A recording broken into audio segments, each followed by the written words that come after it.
میں انگریزوں کے دور اقتدار میں محکمہ پولیس کا ایک انسپکٹر۔ یہ کہانی سراغ رسانی کی حیران کن رویداد ہے۔ ایک ایسی ناقابل یقین کہانی جو انسانی فطرت کے منافی ہو اور جو بہت سو کے سر گما دے گی۔ کہانی میں جانے سے پہلے آپ سے ایک ہی درخواست ہے کہ اگر آپ اس چینل پر نئے ہیں تو اس چینل کو سبسکرائب کیجئے اور ساتھ ہی بیل آئیکن کو بھی پریس کیجئے تاکہ ہر نئی آنے والی ویڈیو کا نوٹیفیکیشن آپ کو بر وقت مل سکے۔ تو آئیے کہانی کی طرف چلتے ہیں۔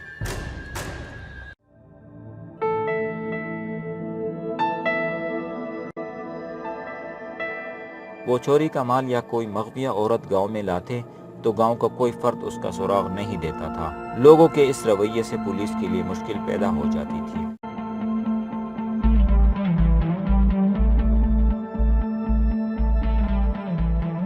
مخبروں کو میں نے بلے وارداتیے کا گاؤں بتایا تو دوسرے ہی دن مجھے اطلاع مل گئی کہ بلہ ایک عورت لایا ہے جو ابھی اس نے آگے نہیں چلائی اور وہ خود بھی گاؤں میں موجود ہے۔ مجھے بالکل یقین نہیں تھا کہ یہ وہی لڑکی ہوگی جو لاپتہ ہو گئی ہے اور مقتول کو اسی لڑکی نے یا بلے نے قتل کیا ہے۔ میں محسوس کر رہا تھا کہ میرا معاملہ بلہ ہی حل کرے گا۔ میں نے 8 کانسٹیبل تیار کر لیے، انہیں گاؤں کو گھیرے میں لینے کی مشق کرائی، رگھوناتھ کو اس کی ڈیوٹی سمجھائی۔ کانسٹیبلوں کو جو رائفلیں دی وہ 303 نہیں تھی، یہ 410 بور کی بک شاٹ رائفلیں تھیں جن کے کارتوس میں چھوٹے چھوٹے چھرے ہوتے ہیں۔ یہ ہجوم کو منتشر کرنے کے لیے فائر کی جاتی ہے یا بھاگتے آدمی کو پکڑنے کے لیے۔ یہ چھرے صرف زخمی کرتے ہیں۔ میں نے کانسٹیبلوں کو حکم دیا ہے کہ گاؤں سے نکل کر کوئی بھاگے تو گولی چلا دو، لیکن ٹانگوں پر۔ میں کسی آدمی کو شدید زخمی یا ہلاک نہیں کرنا چاہتا تھا۔ گاؤں 6 میل دور تھی۔ شام کے بعد ہم روانہ ہوئے۔ میرے پاس ریوالور تھا۔ ہماری رہنمائی کے لیے مخبر ساتھ تھا۔ 1.5 گھنٹے بعد ہم گاؤں میں داخل ہو گئے۔ دن بھر کے تکے ہوئے دیہاتی سو گئے تھے۔ رگھوناتھ نے کانسٹیبلوں سے گاؤں کی ناکہ بندی کر لی۔ میں نے اپنے ساتھ صرف ایک کانسٹیبل رکھا۔ ہیڈ کانسٹیبل کو میں نے بلے کے مکان کے پچھواڑے بھیج دیا تاکہ بلہ چھت سے اس طرف کود نہ جائے۔ مخبر نے مجھے اس کا گھر دکھایا۔ میں نے دروازے پر دستک دی۔ مجھے 3 بار دستک دینی پڑی۔ اندر سے آواز آئی، کون ہے بے؟ میں نے دوستانہ لہجے میں کہا، ارے کھولو نا یار، یہ بھی کوئی سونے کا وقت ہے۔ دروازہ کھلا، ایک آدمی باہر آیا۔ میں نے اس کے چہرے پر ٹارچ کی روشنی ڈالی۔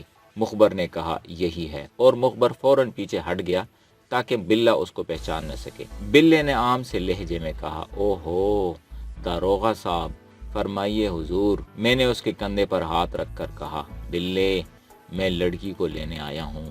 بلے نے کہا، کون سی لڑکی حضور؟ میں نے کہا، تمہارے پاس کتنی لڑکیاں ہیں؟ ایک ہی ہوگی نا، اسے میرے حوالے کر دو۔ بلے نے کہا، ایک بھی نہیں سرکار۔ میں نے اس کے سر پر ہاتھ رکھ کر اس کا سر ہلایا اور کہا، دیکھو بلے، میں لڑکی کو لینے آیا ہوں۔ بہتر یہ ہوگا کہ میرے ساتھ صرف لڑکی جائے، اس کے ساتھ تمہاری لاش نہ جائے۔ میرے پاس ریوالور ہے، گاؤں پولیس کے گھیرے میں ہے، میری اتنی پاور ہے کہ تمہیں یہاں کھڑے کھڑے گولی مار دوں اور تمہارے گھر سے لڑکی برآمد کر کے لے جاؤں۔ میں نے پہلی بار اسے دیکھا تھا۔ کم و بیش 40 سال کی عمر کا باروب چہرے والا آدمی تھا۔ اگر اس کا تعارف کرائے بغیر اسے میرے سامنے لایا جاتا تو میں ذرا مشکل ہی سے یہ رائے دیتا کہ یہ شخص جرائم پیشہ ہے۔ وہ سوچ میں پڑ گیا۔ میں نے کہا، سوچو مت، لڑکی دے دو۔ اس کے ہونٹوں پر ایسی مسکراہٹ آ گئی جس میں کوئی ڈر اور گھبراہٹ نہیں تھی، بلکہ طنز سی تھی۔ اس نے مسکراہٹ سے مجھے چیلنج کیا تھا۔ دھیمی آواز میں بولا، آپ نے فرمایا تھا کہ لڑکی کے ساتھ تمہاری لاش نہ جائے، لیکن علی جا، لڑکی کے ساتھ میری لاش ہی جائے گی۔ میں نے اسے ڈرانے کے لیے اپنے بیلٹ سے بندھے ہوئے ریوالور پر ہاتھ رکھا تو اس نے بڑے تحمل سے اپنا ہاتھ میرے ہاتھ پر رکھ دیا۔ میرے دوسرے ہاتھ میں جلتی ہوئی ٹارچ تھی۔ بلے نے بجلی کی تیزی سے اپنا دوسرا ہاتھ کرتے کے اندر ڈال کر 1.5 فٹ لمبا خنجر نکال لیا۔ اس نے اسی طرح مسکراتے ہوئے کہا، گولی کھا کر ایک وار تو ضرور کروں گا، لڑکی کے ساتھ 2 لاشیں جائیں گی۔ میرے کانسٹیبل نے رائفل کی نالی اس کے پیٹ پر رکھ دی اور کہا، ہتھیار پھینک دو۔ میں نے کانسٹیبل کو پیچھے کر دیا اور بلے کو دوستانہ لہجے میں کہا، تم پاگل ہو جو پولیس کا مقابلہ کرنا چاہتے ہو؟ اس نے پوچھا، یہ سپاہی مسلمان ہے؟ میں نے بتایا، ہاں یہ مسلمان ہے۔ تو بلے نے کہا، سنو داروغہ جی، نہ آپ پستول چلائیں گے نہ میرا خنجر چلے گا۔ آپ بھی مسلمان ہے، میں بھی مسلمان ہوں، اور لڑکی بھی مسلمان ہے، وہ اندر ہے۔ اگر سچے مسلمان ہو تو میری ایک بات سن لو، اگر بات آپ کی دل کو لگی تو دونوں مشکل آسان ہو جائے گی، ورنہ لڑکی کے ساتھ 2 نہیں تو ایک لاش تو ضرور جائے گی۔ میں نے فیصلہ کیا کہ اس کی بات سن لی جائے۔ مجھے اپنے اوپر اعتماد تھا کہ اگر لڑکی اس گھر میں ہے تو اسے تو میں لے ہی جاؤں گا، اس آدمی کو بولنے کا موقع دے دوں۔ مجھے یہ توقع تھی کہ وہ اپنے آپ کو بے قصور ثابت کر لے گا اور کہے گا کہ لڑکی کو اس نے اغوا نہیں کیا بلکہ لڑکی خود اس کے ساتھ آئی ہے۔ اس کے علاوہ مجھے یہ بھی معلوم نہیں تھا کہ یہ وہی لڑکی ہے جس کی تلاش میں آیا ہوں، یہ کوئی اور بھی ہو سکتی تھی۔ بلّا مجھے اندر لے گیا، لالٹین جلائی اور ایک کمرے میں بٹھا دیا۔ کانسٹیبل کو میں نے صحن میں کھڑا کر دیا۔ بلے نے جب اپنی بات کہی تو میرا ذہن دو حصوں میں تقسیم ہو گیا۔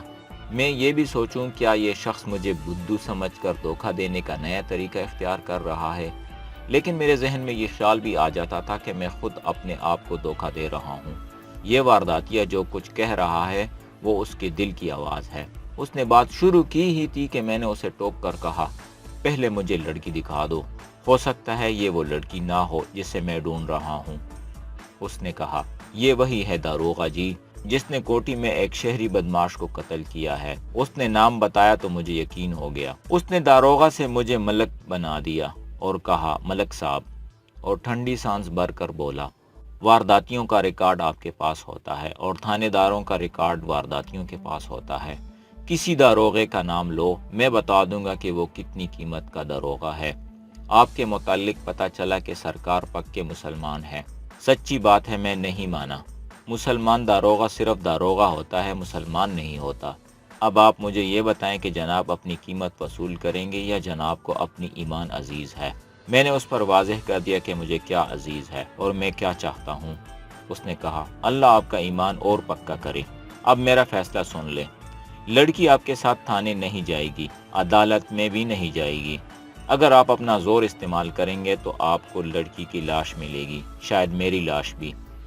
ذرا اس پر غور کرو ملک صاحب، میں نے اتنا قیمتی مال اتنے دنوں سے کیوں اندر رکھا ہوا ہے؟ کیا میں اتنا اناڑی ہوں کہ شہر میں قتل کی تفتیش ہو رہی ہے، کوجی کھرے اٹھا رہے ہیں اور میں اتنے قیمتی قاتل کو گھر میں رکھے ہوئے ہوں؟ میں اناڑی نہیں ہوں ملک صاحب۔ 41 برس عمر ہو گئی ہے، 26 برس سے وارداتیں کر رہا ہوں، 11 سال 2.5 مہینے قید بامشقت کاٹ چکا ہوں۔ پولیس اور جیل خانے کی حوالاتوں میں جو وقت گزارا ہے وہ 5 سال سے کم نہیں ہوگا۔ پھر خود ہی سوچو ملک صاحب، میں نے آگے مال کیوں نہیں چلایا؟ میں نے جھنجھلا کر کہا، خدا کے لیے بلے، مطلب کی بات پر آؤ اور بات ذرا جلدی ختم کرو۔ مانتا ہوں تم استاد ہو لیکن اناڑی میں بھی نہیں ہوں۔ اس نے کہا، تو سنو داروغہ جی، یہ لڑکی جوان، خوبصورت اور کمواری ہے۔ یہ ہیرا ہے جسے میں کسی بھی نواب، راجے یا مہاراجے کے پاس لے جاتا تو روپوں کی تھیلیاں لے آتا، اگر منڈی میں لے جاتا تو منہ مانگے دام ملتے، لیکن لڑکی کو بلا کر پوچھ لو، درمیان میں قرآن رکھ دو۔ میں نے اس لڑکی کو عورت ذات سمجھا ہی نہیں۔ اس کے جسم کو وہی ہاتھ لگایا تھا جب اسے اٹھا کر زبردستی گاؤں میں لایا تھا۔ اس روز سے سوچ رہا ہوں کہ اس لڑکی کا کیا کروں، کچھ سمجھ نہیں آتی تھی۔ اللہ سبب بناتا ہے، آپ کو اللہ نے میرے پاس بھیج دیا ہے، اب دیکھتا ہوں میری منشا پوری ہوتی ہے یا نہیں۔ قصہ یوں ہوا کہ وقوعہ کی رات میں اپنے ایک دوست کے ساتھ شہر سے آ رہا تھا۔ اس کوٹھی کے سامنے سے گزرے تو اندر سے کسی کی آواز آئی، ہائے مار ڈالا، کوئی پکڑنا اسے۔ مجھے معلوم تھا کہ یہ کوٹھی نئی بنی ہوئی ہے اور ابھی خالی ہے۔ میرا کسب جانتے ہیں کیا ہے؟ کوٹھیوں پر نظر رکھتا ہوں۔ آواز سن کر ہم دونوں پاٹک کے اندر چلے گئے۔ ایک عورت کمرے سے بھاگتی ہوئی برآمدے میں آئی۔ اندھیرا تھا مگر مرد عورت پہچانے جاتے تھے۔ عورت ہمیں دیکھ کر برآمدے میں ہی بت بن گئی۔ فوراً بعد کمرے سے ایک آدمی دروازے میں آیا۔ اس کے منہ سے بڑی ڈراؤنی سی آواز نکلی اور وہ دروازے میں گر پڑا۔ میرے دوست نے لڑکی کو پکڑ لیا اور میں نے ماچس جلا کر اس آدمی کو دیکھا۔ خون تھا کہ ندی کی طرح بہہ رہا تھا۔ لڑکی تو جیسے کھڑے کھڑے مر گئی تھی، پتھر کے بت کی طرح کھڑی تھی۔ اس کے دوپٹے اور شلوار پر خون کے چھینٹے تھے۔ اس سے پوچھا کہ یہ کیا معاملہ ہے، وہ نہیں بولی۔ ذرا تسلی دلاسا دیا تو اس کے منہ سے آہستہ سے نکلا، تم مجھے پولیس کے حوالے کرو گے، پولیس مجھے پھانسی دے گی۔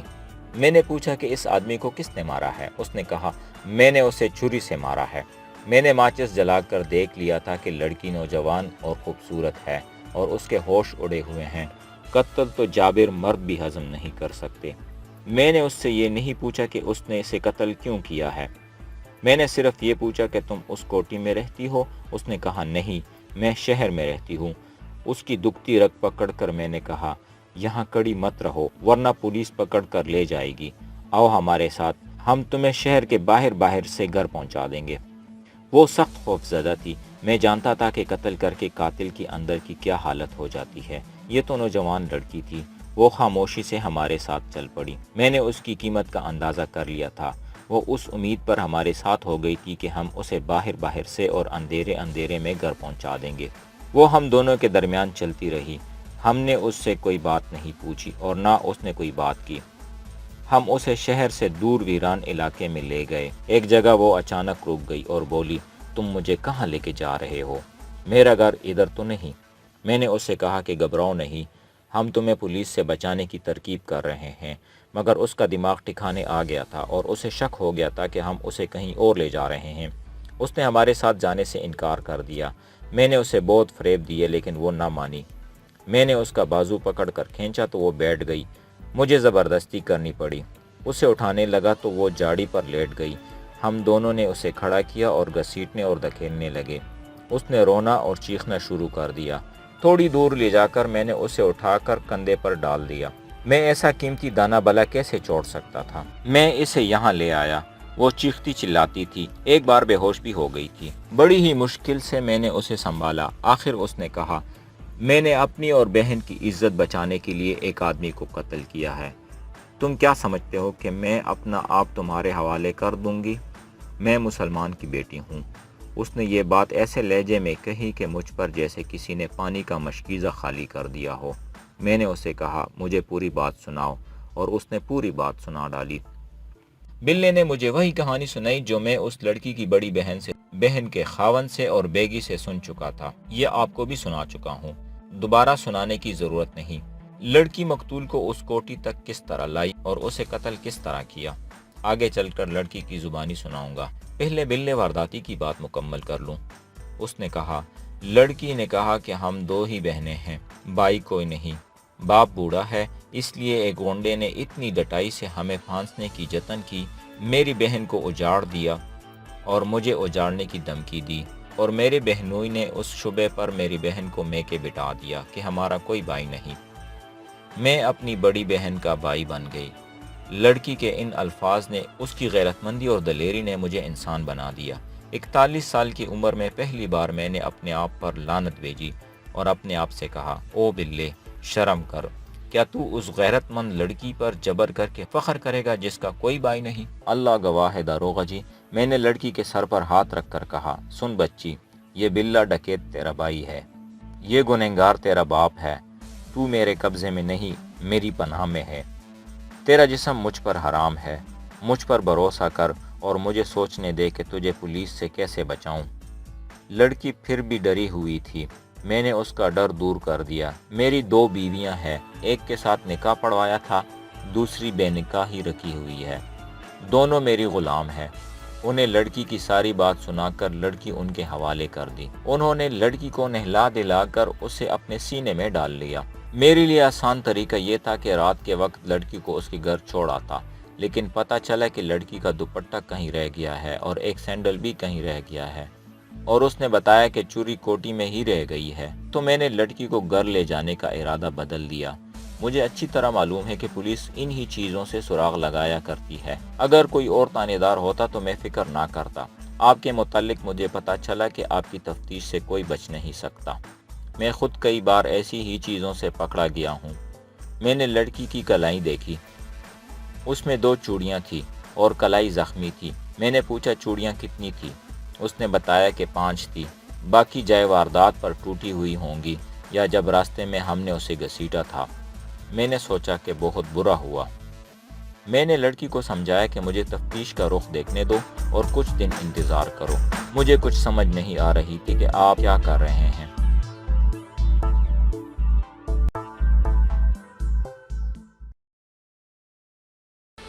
تو یہ تھا آج کا ایپیسوڈ، امید ہے آپ کو پسند آیا ہوگا۔ کمنٹس میں اپنی رائے کا اظہار ضرور کیجئے۔ اس کے ساتھ ساتھ اس چینل کو سبسکرائب کیجئے اور بیل آئیکن کو بھی پریس کیجئے تاکہ ہمارا ساتھ برقرار رہ سکے۔ شکریہ، ملتے ہیں ایک نئی کہانی کے ساتھ۔